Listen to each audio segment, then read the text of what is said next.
Mutiara Hikmah Official, menyingkap hikmah di balik sunnah.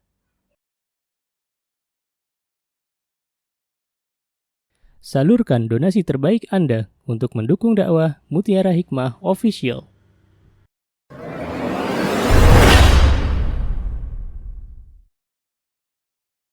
Hari ini insya Allah spesial kajian tematik Kusambut Ramadan dengan cinta. Masya Allah. Baik, sebelumnya saya mau tanya dulu, teman-teman seneng nggak mau datang Ramadan?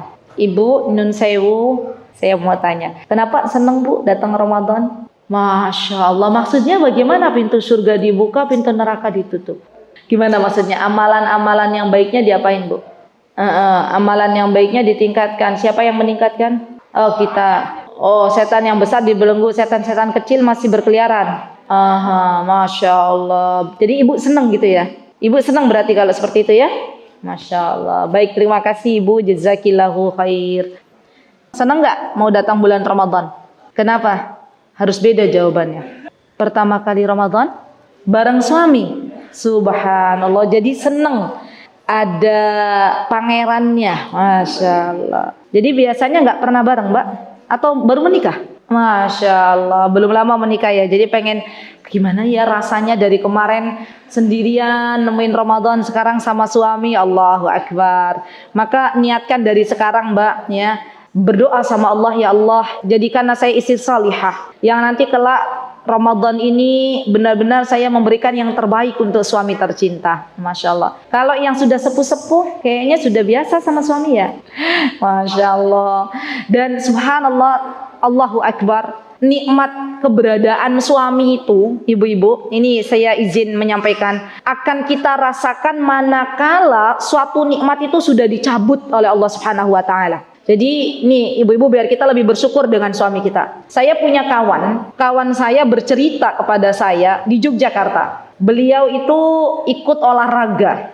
Olahraganya itu biar relax gitu. Jadi bukan yoga. Jadi nanti bisa menambah tidur yang berkualitas. Beliau punya kawan di tempat olahraga itu seorang janda, di mana janda ini sudah lama tidak bisa tidur sejak suaminya meninggal dunia. Sudah berusaha tidur Bu, tapi nggak bisa.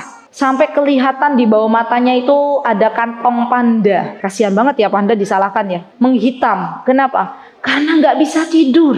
Katanya rasanya kalau mau tidur tuh bingung. Biasanya ada suaminya, beliau sangat dekat dulu sama suaminya. Sejak suaminya meninggal tuh bingung kalau mau tidur. Subhanallah, Allahu Akbar. Maka apapun kondisi suami kita, teman-teman, katakan alhamdulillah. Kenapa? Karena nikmat itu akan kita rasakan manakala nikmat tersebut dicabut oleh Allah Subhanahu wa taala. Dan bersyukurlah kepada Allah ketika kita diberikan kesempatan untuk menjadi istri. Karena disitulah surga didekatkan oleh Allah Subhanahu wa taala. Baik, alhamdulillah. Terima kasih, jazakillahu khairan. Baik. Nah, izinkan saya untuk menerangkan sedikit tentang kenapa sih Ramadan itu menjadi spesial, menjadi mulia. Ternyata di antara keutamaan bulan Ramadan adalah karena di bulan Ramadan sendiri adalah bulan diturunkannya Al-Quran. Jadi Al-Quran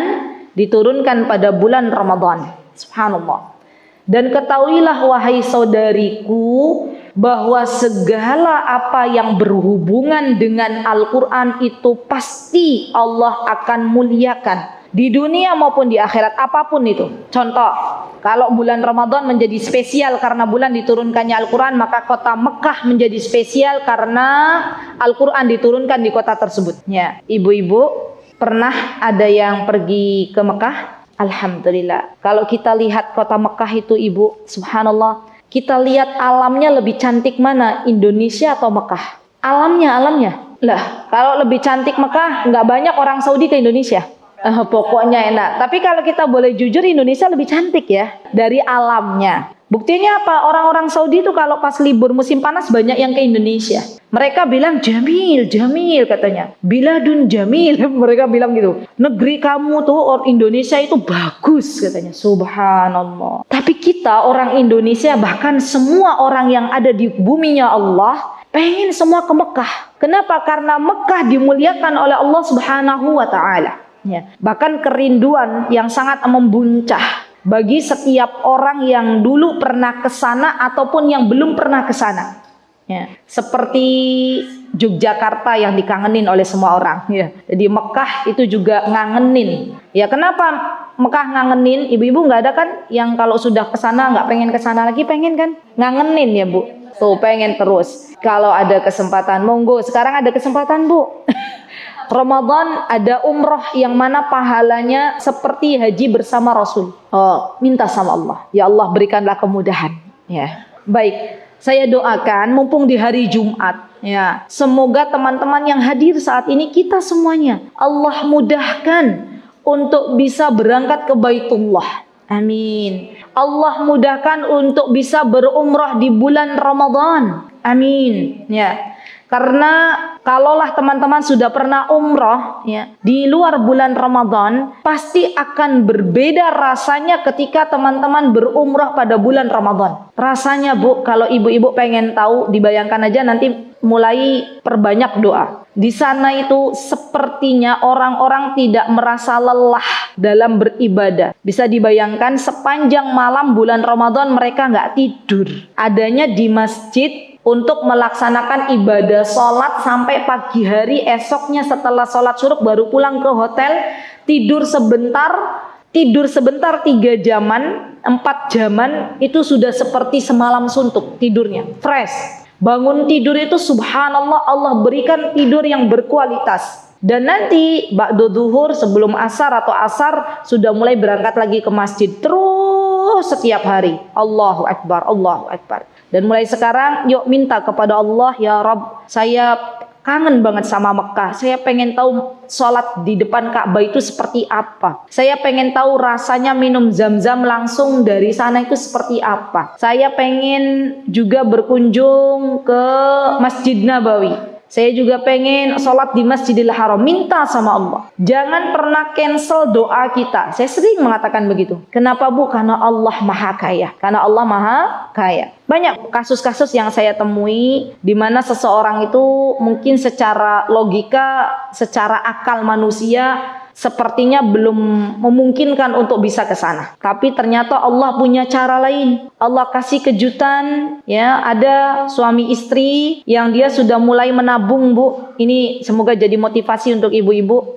Istrinya sudah mulai menabung ketika saya memotivasi untuk ayo umroh gitu. Kemudian setelah itu Allahu Akbar, tabungannya belum terkumpul untuk umroh, ternyata suaminya terpilih menjadi karyawan terbaik dan bosnya memberikan paket umroh 2 ya untuk suami istri dan berangkat Ramadan tahun ini. Allahu Akbar, Allahu Akbar. Maka tidak ada yang tidak mungkin bagi Allah. Teruslah meminta kepada Allah agar bisa berkunjung ke kota Mekah, karena kota Mekah adalah kota yang Allah muliakan. Di sana ada Masjidil Haram, di mana orang salat di dalamnya sama pahalanya dilipat gandakan menjadi 100.000. Ya subhanallah. Dan biasanya orang yang berkunjung ke kota Mekah bukan hanya berkunjung ke kota Mekah, tapi juga berkunjung ke Masjid Nabawi. Ya. Dan di sana juga dilipat gandakan pahalanya. Ya, 1 kali salat sama dengan 1000 pahala. Allahu Akbar. Maka minta terus kepada Allah ya akhwat, semoga Allah mudahkan teman-teman untuk bisa ke sana. Amin. Allahumma amin. Baik, kemudian ada yang Allah istimewakan yang berhubungan dengan Al-Qur'an. Di antaranya adalah Nabi kita Muhammad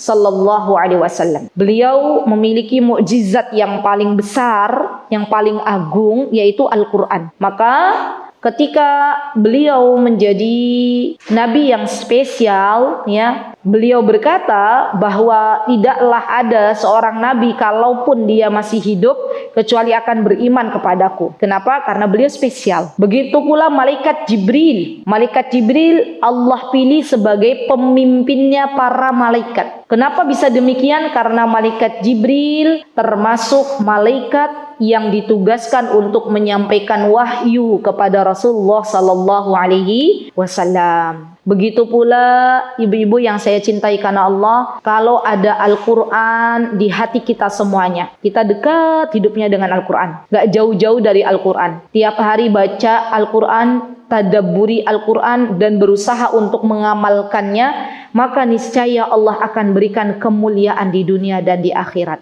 Ya, Masya Allah. Allahu Akbar. Kadang kita itu punya banyak waktu untuk dunia kita, tapi kita menyisakan sedikit waktu untuk akhirat kita. Padahal kita semua tahu ajal itu kapan saja bisa menjemput kita. Kenapa demikian? Karena kita terkadang memiliki angan-angan yang panjang. Ya. Padahal angan-angan yang panjang itu adalah bisikan dari syaitan. Maka terus minta kepada Allah agar kita dimampukan untuk dekat dengan Al-Quran, dimampukan untuk mentadabburi, mempelajari tafsirnya dan mengamalkannya. Baik, kemudian yang kedua, kenapa Ramadan itu menjadi istimewa? Karena di bulan Ramadan itu ada satu malam yang lebih baik daripada 1000 bulan. Kira-kira malam nopo pu asmanipun? Malam Lailatul Qadar. Dan malam Lailatul Qadar ini jatuh 10 hari terakhir di bulan Ramadan. Teman-teman, saya mau tanya, kenapa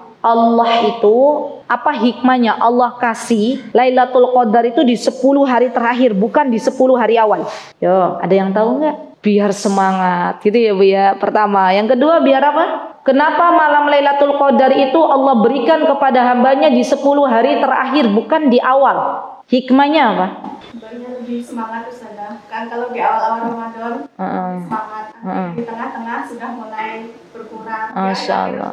Wassalamualaikum gitu ya. Masya Allah. Baik, agar lebih semangat. Atau lebih jelasnya Allah ingin melihat siapa yang istiqomah di dalamnya. Iya, subhanallah. Jadi agar Allah tuh pengen lihat mana hamba-hambanya yang istiqomah. Karena banyak hamba-hamba Allah yang akhirnya berguguran di akhir-akhir Ramadan. Kalau di Masjid Ainun Jariyah ini, yang di Prambanan ini ada salat tarawih napa mboten? Wonten. Itu kalau awal-awal Ramadan full napa mboten? Penuh. Pertengahan Ramadan ada kemajuan. Kemajuan napa kemunduran? Berkurang. Kemajuan softnya jadi maju. Ya. Akhir Ramadan satu soft saja. Nah ini loh teman-teman, yuk mulai sekarang, kalaulah ada sesuatu yang teman-teman kan insya Allah sudah paham ya, kira-kira kesibukan apa sih di akhir Ramadan itu yang membuat akhirnya kita lalai dari akhirat, maka laksanakan itu semuanya sebelum Ramadan. Ibu-ibu, ini ya tantangan ibu-ibu, emak-emak itu kalau 10 hari terakhir Ramadan itu apa toh? Bikin kue. Betul, kuenya bikin berjam-jam, dimakannya 5 menit, iya enggak? Jadi bikin kuenya itu kalau bisa sebelum Ramadan. Sudah siap semua. Kalau enggak, kita minta sama Allah, ya Allah saya pengen Ramadan ini menjadi Ramadan yang terbaik. Apalagi di 10 hari terakhir Ramadan. Ya Allah berikanlah hamba harta agar enggak usah capek-capek bikin kue, beli aja. Ya, itu boleh, minta sama Allah. Atau biasanya emak-emak ini ya rempong di dapur, kecapean masak, akhirnya malamnya bablas tidur. Ya, orang Indonesia kan Masya Allah kan, hidangan itu luar biasa. Ya, Masya Allah. Atau biasanya di 10 hari terakhir Ramadan itu orang Indonesia, negara kita yang tercinta ini kebanyakan pada mudik. Nggih? Kalau sudah mudik kan yang namanya safar itu nisful adab, setengah dari adab. Kadang kalau safar itu sampai nggak ada yang namanya kesempatan untuk sholat malam karena di jalan. Ya, maka dari itu mari kita diskusikan nanti dengan pasangan kita, sayangku, belahan jiwaku, kasihku, saya tuh pengen 10 hari terakhir Ramadan tahun ini tuh beriktikaf gitu ya. Jadi ada amal solih di 10 hari terakhir Ramadan namanya iktikaf. Di sini ada wonten iktikaf bagi ibu-ibu atau laki-laki? Oh, bapak ibu. Masya Allah, alhamdulillah. Kalau ada itikaf di sini ikut, ya Masya Allah. Kenapa teman-teman? Kita itu kalau bisa itikaf di 10 hari terakhir Ramadan, karena itu yang dianjurkan oleh Nabi kita Muhammad SAW. Di Nabi kita Muhammad SAW, beliau kalau sudah mendekati 10 hari terakhir Ramadan sudah bersiap-siap menyambut Lailatul Qadar. Kemudian beliau ya tidak tinggal di rumah istrinya melainkan di masjid. Subhanallah, Allahu Akbar. Dan orang yang beriktikaf peluang lebih besar untuk mendapatkan Lailatul Qadar itu pasti lebih besar daripada yang tidak iktikaf. Nanti gimana kuenya urusan belakang gitu ya. Nanti gimana urusan dunianya nanti.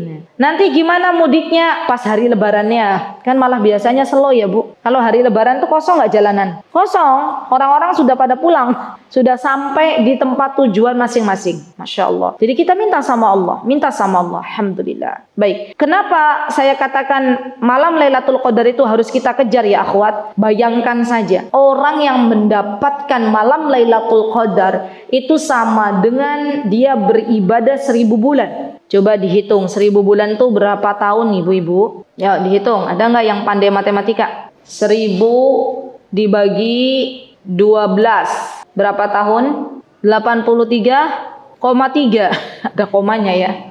83 tahun. Allahu Akbar. Ibu baca Al-Quran di malam Lailatul Qadar sama seperti baca Al-Quran 83 tahun. Ibu sholat di malam Lailatul Qadar sama saja pahalanya seperti ibu sholat 83 tahun. Allahu Akbar. Ibu sedekah di malam Lailatul Qadar pahalanya sama dengan ibu sedekah sepanjang 83 tahun. Allahu Akbar. Ini kan luar biasa ya Bu. Usia kita aja belum tentu sampai di 83 tahun. Karena Rasulullah SAW beliau bersabda bahwa mayoritas umat beliau rata-rata umurnya itu antara 60 sampai 70 tahun. Bahkan Rasulullah SAW sendiri usia beliau 63 tahun. Allahu Akbar. Jadi mari kita bersemangat dari sekarang itu berdoa kepada Allah, wahai Rabbku, berikanlah hamba Lailatul Qadar gitu ya di tahun ini. Kalau kemarin 10 hari terakhir sibuk dengan dunia, sudah saya bertaubat kepada Engkau. Karena bisa jadi mungkin Ramadan ini adalah Ramadan yang terakhir. Subhanallah. Ramadan tahun depan itu pasti ada Bu. Tapi kita belum tentu ada di dalamnya. Ramadan datang, Ramadan ada, tapi kita belum tentu ada di dalamnya. Maka jadikan Ramadan ini seakan-akan Ramadan terakhir kita. Dengan itu akhirnya kita lebih lagi istiqomah bersemangat untuk menjalani ibadah bulan Ramadan. Dan ketahuilah wahai saudariku, bahwa hari-hari ini kita banyak merasakan waktu itu begitu cepat. Ya, ibu-ibu merasa nggak? Perasaan kemarin baru hari Jumat, udah Jumat lagi ya, gitu. Cepat banget kan? Kayaknya baru deh kemarin hari Ahad, kok sudah Ahad lagi. Memang itu tanda bahwa semakin dekatnya kita dengan kiamat. Jadi di antara ciri datang hari kiamat itu, di antara tanda-tandanya Allah percepat waktu. Ya subhanallah. Dan kita dari awal sudah berazam, ya Allah, saya ingin Ramadan ini saya lalui hari-harinya dengan penuh makna, dengan amal saleh. Ya. Karena kalau nggak dari awal akan terkaget-kaget ternyata Ramadannya sebentar lagi akan usai. Ya, telah berakhir. Padahal Ramadan sama, ya hitungannya adalah 1 bulan.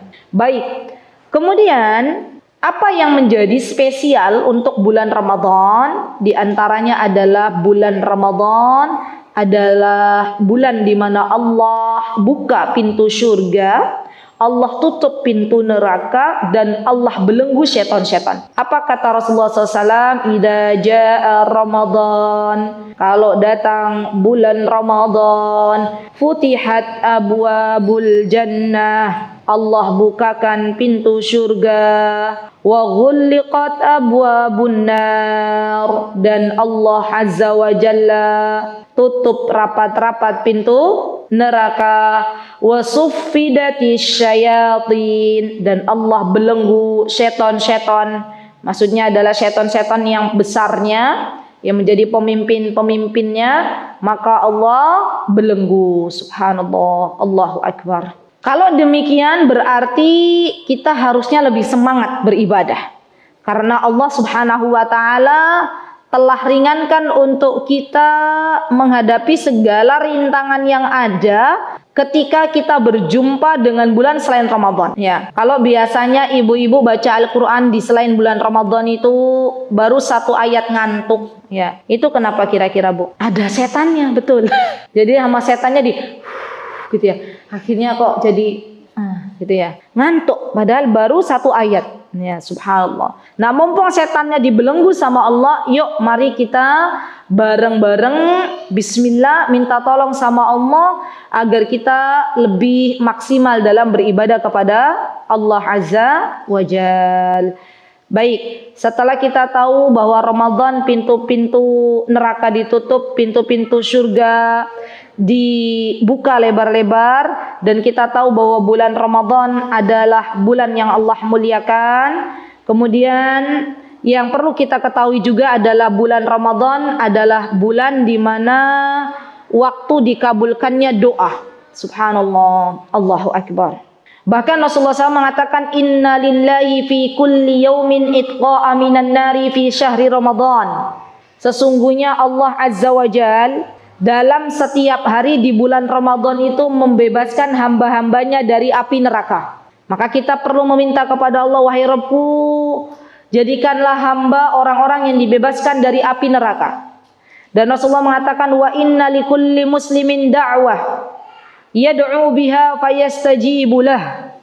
Dan ketika datang bulan Ramadan, apabila muslim berdoa kepada Allah, apabila hamba-hamba Allah berdoa, memanjatkan doa, maka pasti akan Allah kabulkan. Subhanallah. Jadi mulai sekarang ibu-ibu mulai mengumpulkan doa-doa dari Al-Quran dan Sunnah. Saya pernah membeli buku doa-doa tersebut, harganya tidak lebih dari 15.000, Bu. Kecil bukunya, ya. Dan itu kita, Masya Allah, ada artinya juga terjemahannya. Atau kalau bagi anak-anak muda sekarang sudah ada banyak PDF, ya, di mana di situ doa-doa dari Al-Quran dan As-Sunnah di-download, ya, di-download dan dibaca sepanjang bulan Ramadan. Doa itu adalah bagian dari ibadah. Maka perbanyaklah berdoa karena di bulan Ramadan ada waktu yang diijabah. Baik, setelah kita tahu apa kemuliaan bulan Ramadan, maka kemudian kita belajar sesungguhnya apa yang menjadi spesial dengan ibadah puasa itu sendiri. Ya, yang pertama, kenapa sih kita itu harus berpuasa? Ini penting banget nih, Bu. Tolong nanti ditulis baik-baik. Pulang dari sini ibu-ibu ngobrol sama anak-anak. Terutama anak-anak yang sudah mulai bisa diajak diskusi. Insya Allah sekarang SD kelas 3 itu sudah bisa. Ya, ibu ajak ngobrol. Nak, sebentar lagi Ramadan. Mau puasa enggak? Mau, Bu. Nah, sebelum anak kita puasa, kita terangkan dulu. Apa sih keutamaannya puasa? Kenapa? Agar anak-anak kita lebih semangat. Sama, sholat juga begitu. Sebelum anak-anak kita diperintahkan untuk kita ayo sholat, katakan dulu, jelaskan dulu apa sih keutamaan sholat. Ya, kita orang dewasa aja lebih semangat ya, Bu, ketika kita mengetahui keutamaan atau fadilah dari sebuah amal. Maka yang pertama di antara keutamaan dari puasa itu sendiri, Masya Allah, di antaranya puasa itu pahalanya unlimited, pahalanya tanpa batas. Hanya Allah yang akan mengganjar pahala seseorang. Masya Allah, Allahu Akbar. Apa kata Rasulullah SAW?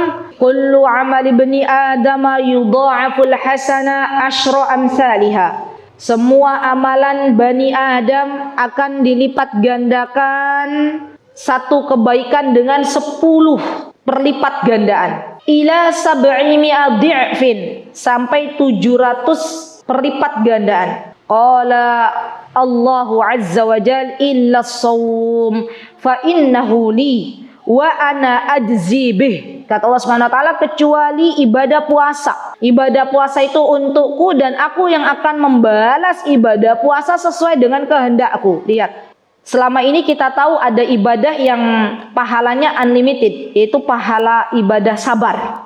Tapi kan kadang ibu-ibu untuk bersabar lebih berat nggak? Lebih berat mana, sabar atau puasa? Saya mau nanya. Lebih berat mana? Sabar kan? Iya nggak? Ya Allah, saya pengen jadi ibu yang sabar sehari aja nggak ngomel-ngomel. Itu rasanya abot mboten. Biasanya ngomel-ngomel, biasanya banyak bicara, tiba-tiba sabar puasa, sabar untuk nggak ngomel-ngomel, itu kan berat. Tapi kalau puasa menahan makan dan minum, kemudian tidak mengerjakan apa-apa yang membatalkan puasa, kemudian tidak berkata-kata kotor, sudah dapat pahalanya. Pahalanya unlimited, subhanallah. Maka penting untuk kita banyak berpuasa karena kita akan mendapatkan pahala dari Allah tanpa batas. Yang kedua, ibadah puasa itu adalah ibadah yang yang bisa menjauhkan seseorang dari api neraka. Masya Allah, Masya Allah. Kita semuanya pasti ingin dibebaskan dari api neraka. Maka di antara cara agar kita dibebaskan dari api neraka adalah dengan cara melakukan ibadah saum atau dengan cara berpuasa. Subhanallah. Apa kata Rasulullah SAW? Ya ma'syaras sabab man istata'a minkumul ba'ata falyatazawwaj fa innahu aghadda lil basar wa ahsanu lil farj wa man lam yastati' fa alayhi shaum fa innahu lahu wija. Subhanallah. Dan Rasulullah mengatakan ma min 'abdin yasumu yauman, siapa di antara hambaku yang berpuasa satu hari fi sabilillah dengan niat hanya mengharapkan wajah Allah Subhanahu wa taala, illa ba'adahu Allahu lidzalika wajhahu minan nar, kecuali pasti Allah akan jauhkan wajahnya dari api neraka. Subhanallah, Allahu akbar. Jadi kalau kita ngobrol sama anak-anak, nak, mau masuk surga atau neraka? Pasti anak-anak kita bilang mau masuk surga, Bun. Kenapa masuk surga? Ada begini-begini, biasanya begitu kan? Udah pernah jelaskan belum ke anak-anak ada apa di surga? Itu PR untuk kita sebagai seorang ibu harus menjelaskan. Jangan sampai kita bilang ke anak-anak, ayo nak, biar masuk surga, mengerjakan sholat. Tapi anak-anak kita belum ada gambaran yang kita berikan apa itu surga. Nah ini nih yang harusnya kita rubah dari model pengasuhan kita. Kan selama ini begitu kan? Banyak loh orang tua itu yang ngegas duluan. Anak-anak dioprek-oprek suruh sholat, ya. Hafalkan bacaan sholatnya padahal usia mereka masih balita. Ternyata mereka belum mengenal siapa Allah, ya. Akhirnya apa yang terjadi? Ketika usia mereka sudah balik, mereka susah disuruh sholat karena mereka nggak paham untuk apa saya sholat. Sama, puasa juga sama. Mereka ketika kita disuruh puasa, kemudian mereka ternyata membatalkan diri di siang hari, kita ngomel-ngomel. Adek itu loh, kakak itu loh, orang puasa kok malah buat mainan misalnya, malah puasa kok malah batal. Karena mereka belum tahu sebenarnya keutamaan puasa sendiri itu apa. Sama ketika kita memotivasi mereka untuk masuk surga Allah Azza wa Jal dan menjauhi dari nerakanya Allah. Anak-anak yang tidak diberikan penjelasan oleh orang tuanya ada apa di neraka dan ada apa di surga, itu mereka terkadang akhirnya malas untuk beribadah, ya. Jadi mulai ibu-ibu, kita sebagai seorang ibu tuh belajar lagi. Ada apa sih di surga dan ada apa di neraka, kita jelaskan kepada anak-anak, ya. Kemudian dari puasa sendiri keutamaannya adalah bisa memasukkan seseorang ke dalam surganya Allah Subhanahu wa taala. Subhanallah. Para sahabat bertanya kepada Rasulullah, ya Rasulullah, dullani ala amalin adkhulu bihil jannah. Ya Rasulullah, tunjukkan kepadaku amalan yang bisa memasukkanku ke dalam surganya. Maka Rasulullah mengatakan, alaika bis-shaum, hendaklah kalian berpuasa. Allahu akbar, Allahu akbar, subhanallah. Jadi puasa bisa mengantarkan seseorang ke dalam surganya Allah Subhanahu wa taala. Kemudian yang keberapa ibu-ibu? Yang keempat, puasa itu sendiri adalah amal salih yang bisa memberikan syafaat kepada ahlinya pada hari kiamat. Subhanallah, Allahu akbar. Pernah belum saya menjelaskan di sini bahwa setiap orang, setiap dari kita yang merasakan pernah nanti kelak, ya, sekarang kita hidup dan nanti kelak Allah akan bangkitkan dari alam kubur dan kita akan dikumpulkan pada hari kiamat di sebuah tempat yaitu mahsyar. Nanti keadaan hamba Allah itu mencari syafaat, pasti itu, pasti mencari syafaat agar syafaat tersebut atas izin Allah bisa memasukkan dirinya ke dalam surganya Allah Azza wa Jalla. Berlomba-lomba si hamba Allah mencari syafaat. Tapi masalahnya yang bisa memberikan syafaat kepada seorang hamba atas izin Allah itu hanya sedikit, ya. Di antaranya amal shalih yang bisa memberikan syafaat adalah ibadah puasa. Jadi nanti kata Rasulullah SAW, puasa ini akan berkata kepada Allah Subhanahu wa taala, "Ai Rabbi, mana'tuhu at-ta'am wasyahwati bin nahar, fasyaffa'ni fihi." Kata puasa, wahai Rabbku, dulu waktu dia hidup di dunia, waktu fulana hidup di dunia, dia senantiasa berpuasa, menahan dirinya tidak makan dan minum di siang hari. Maka izinkan saya, kata puasa, untuk memberikan syafaat kepada fulana bisa memasuki surganya engkau. Subhanallah, subhanallah. Jadi puasa nanti besok bisa berbicara, Bu. Walaupun sekarang tidak bisa berbicara, nanti di akhirat bisa berbicara. Subhanallah. Apalagi amal solih yang bisa memberikan syafaat, diantaranya adalah ketika seseorang banyak membaca Al-Quran, banyak mentadaburi Al-Quran, mengamalkan isi Al-Quran. Maka Al-Quran besok bisa berbicara. Minta kepada Allah, wahai Rabbku. Ada nggak yang mau saya contohkan? Ibu siapa?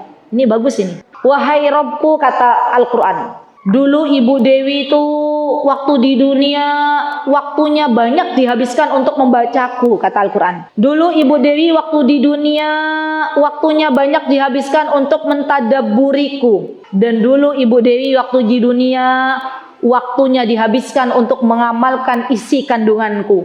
Maka izinkan hari ini aku berikan Ibu Dewi syafaat, kemudian masukkan Ibu Dewi ke dalam surganya. Kira-kira Bu, kita pengen napa mboten? Pengen. Jadi nggak ada ruginya kita dekat dengan Al-Quran. Al-Quran tidak akan meninggalkan ahlinya, tidak akan meninggalkan pembacanya sekejap pun. Baik itu ketika pembacanya ada di dunia maupun di alam kubur dan di akhirat. Sepanjang itu Al-Quran akan menemani kita. Orang-orang yang hidup bersama Al-Quran pasti akan Allah berikan ketenangan jiwa. Ya, jadi kalau kita itu hidupnya nggak pernah tenang, hidupnya kok rasanya kemerungsung, tau nggak kemerungsung, Bu? Rasanya penuh dengan kekhawatiran, kecemasan. Itu obatnya kurang baca Quran, obatnya kurang berzikir, obatnya kurang mentadaburi dan mengamalkan isi Al-Quran. Kenapa saya katakan demikian? Karena Allah Subhanahu wa Ta'ala berjanji, kata Allah Subhanahu wa Ta'ala, ala bizikrillahi tatmainnul qulub. Orang-orang yang banyak berzikir kepada Allah, termasuk membaca Al-Quran, mentadaburi dan mengamalkan, maka Allah akan jadikan hatinya tenang. Subhanallah. Jadi daripada mengkonsumsi obat, yang sekarang banyak toh orang depresi itu banyak sekarang. Ya subhanallah, ibu pernah nggak lihat orang depresi? Orang, mohon maaf ya, stres itu banyak zaman sekarang. Orang merasakan kegelisahan tanpa tahu dari mana itu banyak. Kekhawatiran yang terlalu itu banyak. Biasanya banyak di antara mereka yang langsung mengambil solusi pergi ke dokter, minum obat. Padahal ternyata obatnya ada dalam Al-Quran. Subhanallah. Ya, coba mulai baca Al-Quran, mulai tadaburi isi Al-Quran dan mulai amalkan Al-Quran, maka Allah akan berikan ketenangan dalam jiwanya, dalam hatinya. Subhanallah. Baik, setelah kita tahu apa dari hikmah dari shaum itu sendiri, ya, kemudian yang terakhir, barang siapa yang dia melakukan ibadah puasa karena Allah Subhanahu wa Ta'ala, maka akan Allah ampuni dosa-dosanya. Subhanallah, Allahu Akbar. Setiap diri kita pasti punya dosa, ibu-ibu. Bahkan mungkin dosa saya lebih banyak daripada dosanya ibu-ibu. Tapi setiap diri kita ingin dosa kita didelete oleh Allah Subhanahu wa Ta'ala. Dosa kita dihapus oleh Allah Subhanahu wa Ta'ala. Maka dengan cara kita berpuasa, kita memohon kepada Allah sebelum kita berjumpa dengan Allah, Allah ampuni dosa-dosa kita. Subhanallah, Allahu Akbar. Dan itu adalah keutamaan ibadah puasa. Dengan kita mengetahui keutamaan Ramadan, dengan kita mengetahui keutamaan puasa, harapannya kita lebih bersemangat lagi dengan penuh sukacita menghadapi bulan Ramadan yang mulia ini. Ya. Dan persiapan apa yang perlu kita persiapkan ibu-ibu? Karena kita sudah tahu nih keutamaan-keutamaannya, maka persiapan apa lagi yang perlu kita persiapkan sebelum kita berjumpa dengan bulan Ramadan? Di antaranya yang perlu kita persiapkan adalah perbanyak berdoa.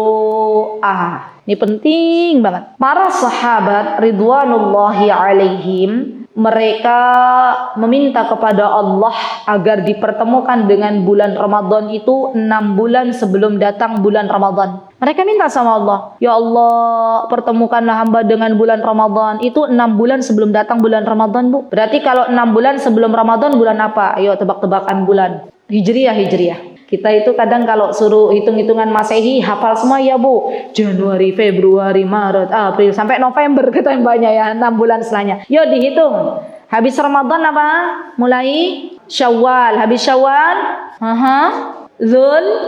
Ayo, Dzulhijjah dulu apa Dzulqa'dah dulu? Dzulqa'dah. Habis Dzulqa'dah? Dzulhijjah. Habis Dzulhijjah?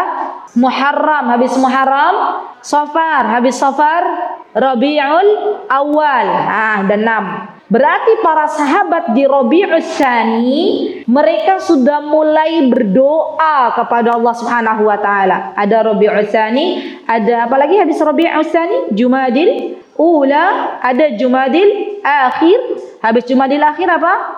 Rajab. Habis Rajab Sya'ban. Ya Masya Allah, baru Ramadan. Allahu Akbar. Ibu, kita malu loh sama Allah. Untuk urusan bulan Masehi kita hafal, tapi untuk bulan Hijriah kita belum hafal. Ya, PR. Tulis. PR. Jadi bukan hanya anak-anak yang dapat PR, ibu-ibunya juga dapat PR. Ya, hafalkan bulan-bulan Hijriah. Kenapa kita harus mengetahui bulan-bulan Hijriah? Karena hukum-hukum Islam itu banyak berkaitan dengan bulan Hijriah, Bu. Contoh Idul Fitri datang pada tanggal berapa? 1 Syawal. Maka nggak heran namanya Idul Fitri itu berganti-ganti bulan Masehi. Kadang di bulan Juni, kadang di bulan Mei gitu kan. Karena mengikutinya bukan Masehi tapi Hijriah. Kemudian hari Arafah datang pada tanggal 10 Dzulhijjah. Itu juga memakai kalender Hijriah. Ya, baik. Setelah kita tahu ya bahwa kita harus mempersiapkan diri kita dengan memperbanyak berdoa. Yang kedua adalah mempersiapkan diri kita dengan bekal ilmu. Ya, dengan bekal ilmu. Tadi kita sudah mempelajari sedikit ilmu tentang apa keutamaan Ramadan dan apa keutamaan ibadah puasa sendiri. Dan yang perlu kita ketahui juga adalah ilmu tentang syarat ibadah puasa, rukun apa dalam ibadah puasa, sunnah-sunnah dalam ibadah puasa, dan apa-apa yang membatalkan ibadah puasa. Harus kita tahu dulu. Kira-kira kalau saya tanya ibu-ibu, syarat ibadah puasa niku nopo nggih? Niat itu rukun. Sehat jasmani dan rohani. Masya Allah, betul, sehat. Kenapa sehat jasmani dan rohani? Karena orang sakit itu boleh tidak berpuasa tapi mengqadha di hari lain. Coba sekarang buka surah Al-Baqarah ayat 183. Boleh dibuka surah Al-Baqarah ayat 183. Semua dibuka. Sampun? Baik. Kalau sudah, kita baca bareng-bareng. Ta'awud dulu. A'udzu billahi minasy syaithanir rajim. Mau pakai bismillah enggak? Mau pakai? Ya. Bismillahirrahmanirrahim. Ya ayyuhalladzina amanu kutiba alaikumus siyamu kama kutiba alal ladzina min qablikum kutiba alal ladzina min qablikum la'allakum tattaqun ayyaman ma'dudat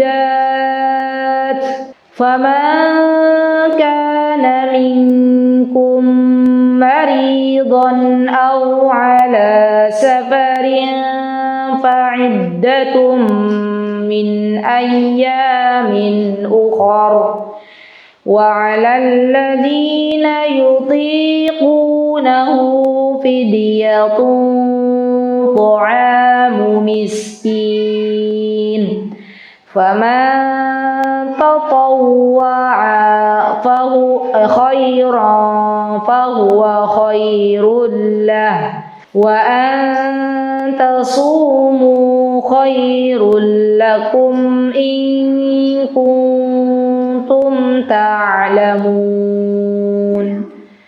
Syahru Ramadan alladzi unzila fihi al-Qur'an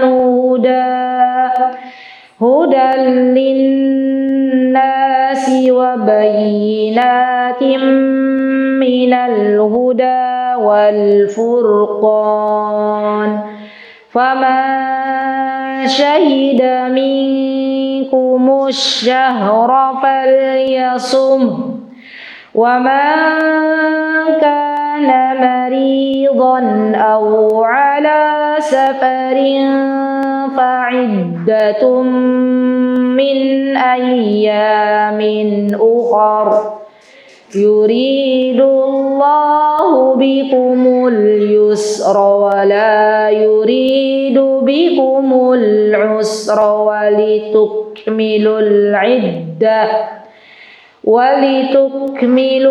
iddata walitukabbirullaha ala ma hadakum wa la'allakum tashkurun. Muhanifah minta tolong dibacakan artinya. Hai orang-orang yang beriman, diwajibkan atas kamu berpuasa sebagaimana diwajibkan atas orang-orang sebelum kamu agar kamu bertakwa, yaitu dalam beberapa hari yang tertentu. Maka barang siapa di antara kamu ada yang sakit atau dalam perjalanan, lalu ia berbuka, maka wajiblah baginya berpuasa sebanyak hari yang ditinggalkan itu pada hari-hari yang lain. Dan wajib bagi orang-orang yang berani menjalankannya jika mereka tidak berpuasa membayar fidyah, yaitu memberi makan seorang miskin. Barang siapa yang dengan kerelaan hati mengerjakan kebajikan, maka itulah yang lebih baik baginya. Dan berpuasa lebih baik baginya jika kamu mengetahui. Beberapa hari yang ditentukan itu ialah bulan Ramadan, bulan yang di dalamnya diturunkan permulaan Al-Quran sebagai petunjuk bagi manusia dan penjelasan-penjelasan mengenai petunjuk itu dan pembeda antara yang hak dan yang batil. Karena itu, barang siapa di antara kamu hadir di negeri tempat tinggalnya di bulan itu, maka hendaklah ia berpuasa pada bulan itu. Dan barang siapa sakit atau dalam perjalanan lalu ia berbuka, maka wajiblah baginya berpuasa sebanyak hari yang ditinggalkannya itu pada hari-hari yang lain. Allah menghendaki kemudahan bagimu dan tidak menghendaki kesukaran bagimu. Dan hendaklah kamu mencukupkan bilangannya, dan hendaklah kamu mengagunkan Allah atas petunjuknya yang diberikan kepadamu, supaya kamu bersyukur. Masya Allah, jazakillahu khaira, barakallahu fi. Ibu-ibu yang saya cintai karena Allah, kalau kita tadabburi tadi surah Al-Baqarah dari ayat 183 sampai ayat 185, maka kita akan menemukan sebuah perintah dari Allah Subhanahu wa taala bahwa kita sebagai orang-orang beriman, berarti yang diajak bicara siapa? Kita ya. Itu diwajibkan bagi kita untuk berpuasa Ramadan. Jadi puasa Ramadan ini hukumnya wajib. Untuk apa? Ya, agar kita dijadikan sebagai orang-orang bertakwa. Berarti bulan Ramadan ini adalah bulan latihan kita untuk beribadah kepada Allah Subhanahu wa taala. Agar kita nanti keluar dari bulan Ramadan, kebiasaan ibadah tersebut masih kita langgengkan. Karena memang ibadah itu, ibu-ibu, sifat dasarnya awalnya dipaksa. Nanti kalau sudah jadi pola dalam kehidupan kita, kita tidak mengerjakan ibadah tersebut, rasanya kecewa. Contoh, ibu-ibu yang biasa puasa Senin Kamis atau saum Senin Kamis, sudah biasa itu. Tiba-tiba suatu hari ada yang membuat akhirnya ia tidak puasa Senin Kamis. Rasanya gelo apa mboten? Gelo, karena udah biasa puasa Senin Kamis. Ibu-ibu sholat malam biasa tahajud. Ibu-ibu zaman dulu, zaman sekarang biasa tahajud. Tiba-tiba suatu hari Allah nggak bangunkan sholat tahajud. Bangun-bangun udah subuh. Kira-kira gelo apa mboten? Gelo, ya Allah, kok ya mboten nggak dibangunkan sholat tahajud gitu ya. Kenapa? Karena itu sudah menjadi pola dalam hidupnya. Maka di antara disyariatkannya kita berpuasa pada bulan Ramadan, kita dimudahkan untuk bisa beramal soleh. Allah ingin agar kita keluar dari Ramadan menjadi manusia yang bertakwa, yang melanjutkan kebiasaan kita di bulan Ramadan. Ibadah-ibadah yang sudah kita biasakan itu akan berlanjut setelah bulan Ramadan. Ya, jadi catat ibu-ibu baik-baik bahwa ibadah itu awalnya dipaksa. Ya, kita paksa, lama-kelamaan kalau sudah menjadi pola maka kita akan menikmati yang namanya ibadah tersebut. Subhanallah. Kemudian yang perlu kita ketahui dari surah Al-Baqarah ayat 184, di sini disebutkan bahwa subhanallah, apa kata Allah Subhanahu wa taala, ayyaman ma'dudat. Jadi puasa itu hari-hari tertentu, yaitu pada bulan Ramadan saja. Barang siapa yang dia sakit, maridon, aw ala safarin, atau dia sedang berada dalam keadaan safar, maka dia boleh tidak berpuasa dan mengqadhonya di hari yang akan datang. Jadi di sini kita bisa mengetahui ada beberapa orang yang boleh tidak berpuasa, ya, lebih-lebih para muslimah. Di antaranya, kalau muslimah tersebut sakit, maka boleh tidak berpuasa, tapi dia mengqadha di hari ketika Allah sudah berikan ia kesehatan. Yang kedua, kalau dalam perjalanan safar, apalagi safarnya itu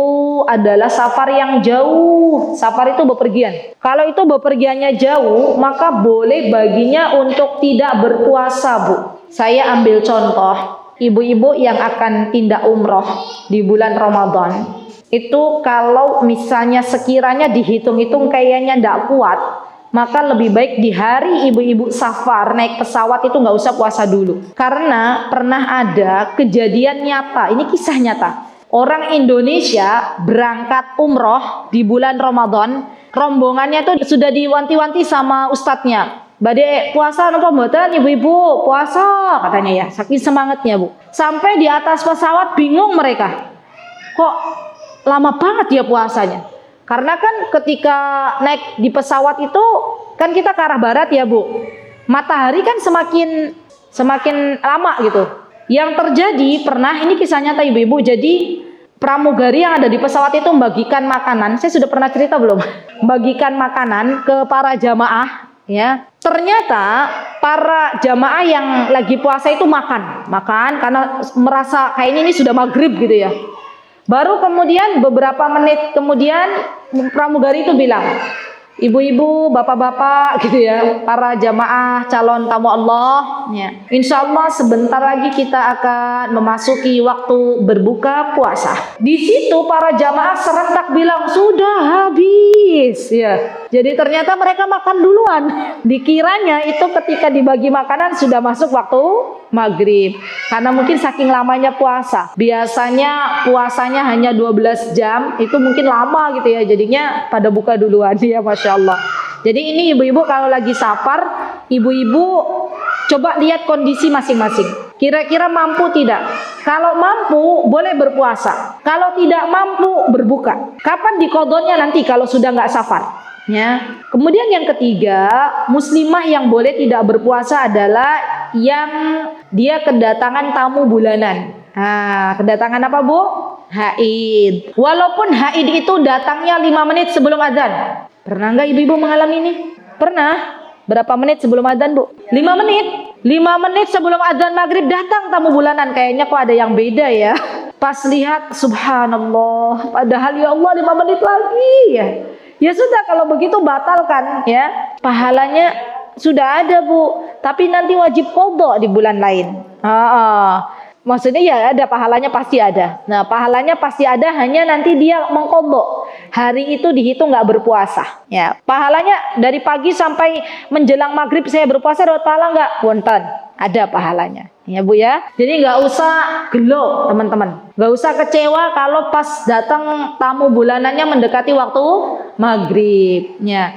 Baik. Kemudian muslimah yang boleh tidak berpuasa adalah muslimah yang mengalami masa nifas. Ya. Jadi melahirkan pas mendekati bulan Ramadan, dan bulan Ramadan dia dalam keadaan nifas. Termasuk saya dulu waktu melahirkan putri pertama saya di kota Son'a, Yaman, itu sehari sebelum Ramadan saya lahiran. Besoknya Ramadan Allah berkehendak saya melahirkan. Ibu-ibu bisa dibayangkan enggak? Sebulan penuh saya nggak puasa. Allahu Akbar, Allahu Akbar. Tapi ya disyukuri, alhamdulillah, alhamdulillah. Jadi hidup itu ya Bu, terkadang ada banyak yang nggak sesuai dengan harapan kita. Tapi ketahuilah itu yang terbaik dari Allah. Itu yang terbaik. Orang kalau sudah menerima ridho dengan segala takdir yang Allah tentukan untuk kita, maka dia akan lebih tenang dalam menjalani hidup ini. Akan lebih ringan dalam menjalani hidup ini. Baik.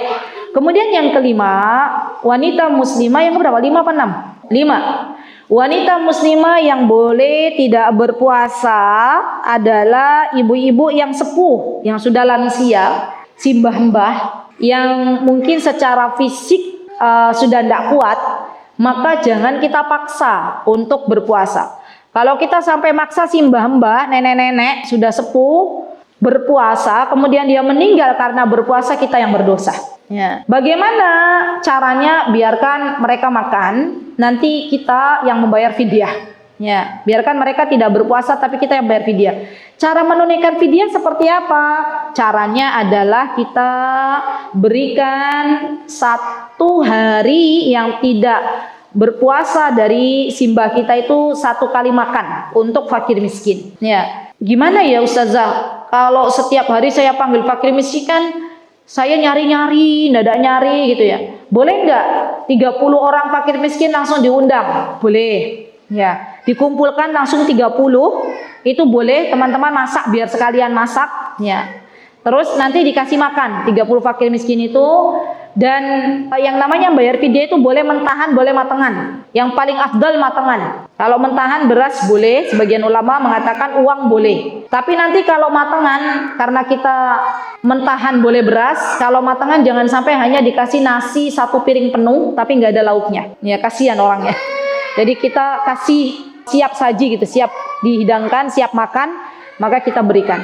Ya, caranya tadi 1 hari 1 orang fakir miskin atau digabung menjadi 30. Baik. Kemudian satu lagi, ibu-ibu yang hamil dan menyusui. Ibu-ibu yang hamil dan menyusui, kalau khawatir janinnya tidak kenyang, ya, atau khawatir dirinya kalau puasa maka ada apa-apa, maka dalam hal ini boleh tidak berpuasa. Saya pernah menemukan kondisi seorang ibu di Yogyakarta, Bu. Kalau bulan Ramadan tuh dia punya 2 kemungkinan. Kalau nggak hamil, menyusui. Gitu terus. Sampai sekarang anaknya lebih dari 10. Ya, Masya Allah. Dan itu ada zaman sekarang. Ya. Jadi memang kondisinya pada waktu Ramadan begitu, Bu. Kalau nggak hamil, menyusui. Hamil, menyusui. Masya Allah. Itu benar-benar luar biasa ya. Saya kira si mbah-mbah aja yang zaman dulu yang punya anak banyak. Tapi sampai sekarang ada loh. Masya Allah. Ibu-ibu muda, mamud-mamud itu, yang anaknya banyak. Ya. Maka disyukuri. Nah ini banyak ketawa-tawa gitu ya, Mbak. Kondisinya jenengan begitu. Kalau pas Ramadan ya. Kalau nggak hamil, menyusui. Begitu kah? Masya Allah. Alhamdulillah. Itu namanya hamba-hamba pilihan Allah. Ya, Masya Allah, disyukuri. Alhamdulillah, Masya Allah. Baik, kita langsung ke rukun puasa. Tadi syarat sah puasa sehat, muslim, balik, berakal. Ya, syarat sah puasa muslim, balik, sehat, berakal. Jadi orang gila tidak harus berpuasa. Begitu juga anak-anak kecil, sobi, itu boleh tidak berpuasa. Tapi dia harus balik dulu. Ya, rukun puasa diantaranya ibu-ibu adalah niat. Dan untuk niat puasa Ramadan dari malam hari. Tidak bisa kita siang hari baru niat. Kecuali ibadah puasa sunnah boleh dilakukan niatnya di siang hari. Ya. Kemudian diantara rukun puasa adalah menahan diri dari apa-apa yang membatalkan puasa. Itu rukun puasa. Berarti kita harus belajar apa yang membatalkan puasa. Di antaranya 1, makan dan minum dengan disengaja. Ibu tahu puasa, ada air di atas meja, diminum, habis airnya. Tapi tahu sadar bahwa dia puasa, batal puasanya? Batal. Contoh lain misalnya Ummu Hanifah siang-siang habis nganter anak sekolah, kemudian jemput anak sekolah, ada makanan di meja makan sama air, ya bekas sahur misalnya, tiba-tiba memang benar-benar lupa dimakan. Karena habis makan haus, diminum air 1 gelas. Baru kemudian ingat, astagfirullah, ini kan puasa. Itu biasanya terjadi di hari awal. Ya, maka lanjutkan. Berarti itu rizki dari Allah. Ya. Dan diantara subhanallah ibu-ibu yang membatalkan puasa tadi makan dan minum dengan disengaja, termasuk niat untuk membatalkan puasa itu sudah batal. Maka hati-hati kalau puasa ibu jangan berniat dalam hati kayaknya saya mau batal aja deh, ini mataharinya terik banget, kayaknya saya nggak kuat, udahlah mau batal aja, udah batal itu padahal baru niat. Betul. Jadi jangan punya niat untuk membatalkan puasa karena itu sejatinya sudah batal. Kemudian yang ketiga, melakukan hubungan suami istri di siang hari. Ya, kalau ada orang suami istri melakukan hubungan suami istri di siang hari ada kafarohnya. Apa kafarohnya? Tebusannya, dendanya dari Allah. Dendanya yang pertama adalah memerdekakan budak. Karena sekarang nggak ada budak, ada nggak budak sekarang? Ada di Malaysia budak-budak, anak-anak ya. Tapi bukan ini yang dimaksud. Berarti sekarang karena nggak ada budak, puasa 2 bulan berturut-turut mutatabi'ain. Ayo, kira-kira abot napa mboten niku? Abot. Lah 2 bulan berturut-turut. Masya Allah. Kalau nggak bisa juga puasa 2 bulan berturut-turut, ngasih makan 60 fakir miskin. Ya, 60 fakir miskin dikumpulkan, kemudian dikasih makan. Maka boleh bagi seorang istri yang sedang berpuasa bulan Ramadan, kalau suaminya ngajak di siang hari untuk melayaninya, kita katakan mohon maaf ya. Siapa manggilnya? Beb, ya. Untuk hal ini saya belum bisa mentaati, ya. Karena ini masih siang hari bulan Ramadan dan boleh, ya. Karena tidak ada ketaatan kepada makhluk ketika bermaksiat kepada Allah Subhanahu wa taala. Dan terakhir yang membatalkan puasa adalah muntah dengan disengaja. Itu batal. Jadi memasukkan jari ke tenggorokan kemudian muntah itu batal. Beda kalau memang nggak sengaja. Misalnya lagi dalam perjalanan muntah itu nggak sengaja. Maka ini tidak membatalkan. Kemudian yang perlu kita ketahui adalah sunnah. Ya. Sunnah-sunnah melakukan ibadah puasa itu apa aja? Yang pertama, mengakhirkan waktu sahur. Saya mau tanya nih ibu-ibu sepuh nih.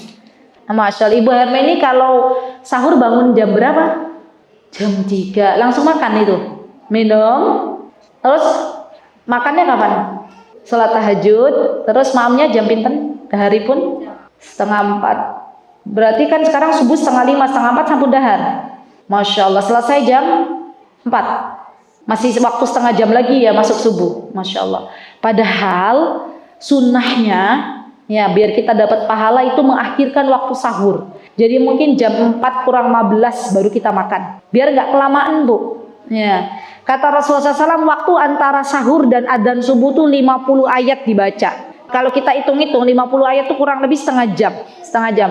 Kalau anak muda mungkin jam 4 baru, kalau adzan subuhnya 4:30, jam 4 baru sahur boleh. Tapi kan orang sepuh kan ya ngunyahnya lama ya Bu. Ya ada prepare lah 15 menit ya. Dan kalau ibu-ibu sahur ternyata di masjid terdengar adzan subuh, ibu-ibu punya air yang ada di gelas sudah dipegang begini nih kondisinya, maka jangan taruh, habiskan airnya. Dan ini tidak batal. Ya, ada anak santri waktu itu tanya ke saya, Ustazah kalau begitu berarti saya nanti tak pegang, tangan kanan pegang air di gelas, tangan kiri pegang piring, ya, penuh dengan makanan. Subhanallah, apa yo habis du, gitu ya.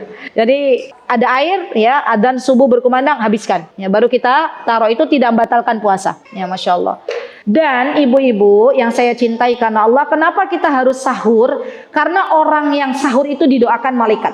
Orang yang sahur itu Allah berikan keberkahan. Kata Rasulullah SAW, tasahharu fa inna fis sahuri barakah. Bersahurlah kalian karena dalam sahur itu ada barakah. Kalau ibu-ibu malas masak, sahurlah dengan buah-buahan. Ya, itu insya Allah akan lebih sehat dan mengenyangkan. Ya, boleh dengan alpukat, boleh dengan pisang, itu kan mengenyangkan ya Bu. Boleh dengan kurma. Ya. Tapi yo kadang orang Indonesia kalau belum makan nasi ya belum disebut makan ya. Iya enggak Bu? Kan orang Indonesia pun dahar dereng. Padahal sudah ngemil macam-macam. Ya, sudah bakso, sudah macam-macam tapi belum makan. Ya, masya Allah. Baik, kemudian yang kedua adalah menyegerakan berbuka. Jadi kalau sahur diakhirkan, kalau berbuka diawalkan. Nanti teman-teman pasti dapat ujian nih dari Allah. Ujiannya apa? Biasanya ada banyak hamba Allah sudah mendekati waktu maghrib, bahkan adzan sudah berkumandang masih berada di pasar kaget. Di sini ada nggak pasar Ramadan? Di Ainun Jariyah ini? Nggak ada ya? Oh berarti di Prambanan Masya Allah nggak ada ya? Pasar Ramadan, pasar kaget itu loh, kalau sore-sore pada jual makanan. Ada ya? Itu kebanyakan mereka nyari-nyari buat makan tuh mepet-mepet waktu maghrib. Jadi maghrib tuh masih berada di situ, akhirnya mengakhirkan waktu berbuka. Ini yang istilahnya bukan tuntunannya Rasulullah SAW. Apa yang harus kita lakukan ya akhwat? Ketika sudah mendekati waktu maghrib, pulang ke rumah. Siap-siap untuk berbuka dan siap-siap untuk berdoa.